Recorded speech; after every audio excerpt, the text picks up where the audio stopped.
Salut mes petits bushings, j'espère que ça roule.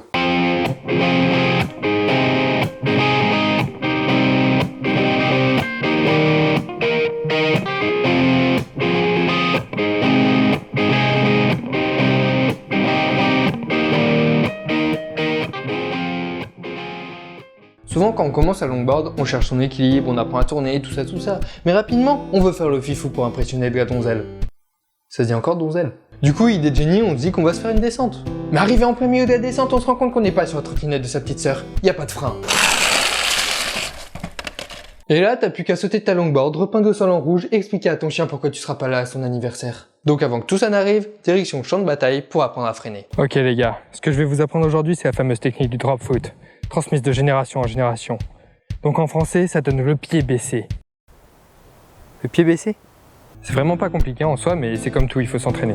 Au début, vous n'avez pas besoin d'aller trop vite pour vous entraîner, mais mettez quand même un casque, parce que croyez-moi, le sol il va pas vous prévenir avant de vous éclater la gueule. C'est pas un méchant de film. J'ai bien l'intention de te tuer dans la minute à venir, donc si t'as un plan pour t'en sortir au dernier moment, c'est maintenant ou jamais. Votre café, monsieur méchant. Merci. Mais avant d'apprendre le drop foot, vous devez vous sentir à l'aise sur votre planche, c'est-à-dire en équilibre, même sur un pied. Mais le drop foot, qu'est-ce que c'est? Il s'agit en réalité d'un procédé consistant à appliquer une force de frottement au système utilisé afin de réduire son vecteur d'accélération. En version moins chiante, c'est poser son pied à terre pour freiner.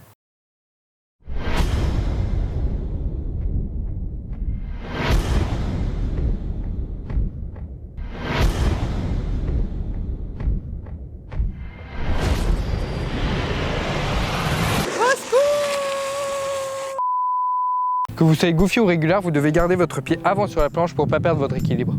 Donc le pied avant, vous allez le mettre derrière les vis dans le sens du poil, comme ça.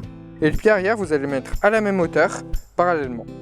Dans un premier temps, vous allez mettre tout votre poids sur la jambe avant pour appuyer progressivement sur la jambe arrière pour freiner sans vous faire éjecter. Mais gardez en tête que plus la descente est pentue, plus vous devrez appuyer sur votre pied arrière pour compenser la prise de vitesse.